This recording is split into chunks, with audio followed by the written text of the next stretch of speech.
Ұлықпан мен залым патша. Зұлым патша Ұлықпанның даңқын көре алмайды. Іштарлығы шыдатпай, сынықты сылтау қылып, оны зынданға тастатады. Ақылды болса, осы зынданнан аман шықсын дейді. Зынданның аузын көміп, үстіне егін ектіреді. Зынданға қамарда Ұлықпанды сыйлайтын бір нөкер оның қойнына бір дорба құрманы салып жібереді. Зынданда жарты жыл соны азық қылады. Бірде патша ас жеп отырғанда тамағына құрманың дәні тұрып қалады. Көлденең кептелген дәнді ешбір дәрігер ала алмайды. Барлығы емші тәуіпті жинап, егер ем таппайтын болсаңдар, бәріңді дарғасамын, дейді қаһарланып. Сонда бір қария тұрып, Ұлықпан деген данышпан бар. Әміріңізбен зынданға қамалғалы жарты жыл болды. Өліп қалмаса мұның емін сол білер, дейді. Патша дереу зынданды аштырып, әлсіреп жатқан Ұлықпанды шығарды. Ол әлденген соң кіріптар патша ауруына ем сұрады.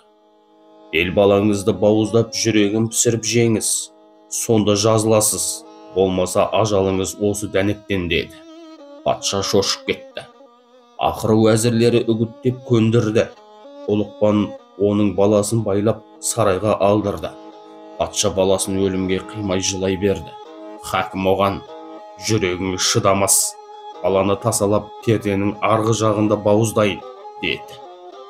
Ұлықпан перденің артына білдірмей бір қой әкеп жасырды. Сосын: ей жігіт, саған ажал келді, маған бұйрық келді. Әкең үшін құрбансың деп, баланы емес, жанындағы қойдың өңешін пышақпен орып жіберді. Қой қор ете қалғанда патша жан жүрегі бұлқынып, тұла бойы сілкініп, бар даусымен шыңғырып жіберді.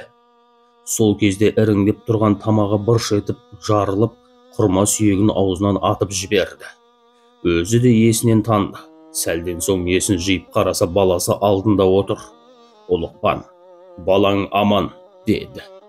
Патша оған риза болып, сый құрмет көрсетті. Қоштасарда: мен саған дұшпандық қылдым, сен болсаң мені ажалдан алып қалдың. Қалайша кек алмадың, деді патша. Сонда Ұлықпан: хакім, жақсы да кек болмайды, кек болса тек болмайды. Кімнің кеудесінде кек болса, соның жүрегіне хақтың нұры дарымайды деген. Ақылды адам дұшпаннан дос жасайды, достан бауыр жасайды, бауырдан тәуір жасайды. Зынданға салдың деп кектеспеймін. Құдайсыз қурай сынбайды. Бірде сапарлас серігіме бөтен ауылдың балалары қиянат қылды. Соның ақысын әперемін деп жалғандау көтеріп құн төлеттім. Бұл азабым, сол өтіріктің жазасы. Әділ Құдай себепсіз басқа іс салмайды.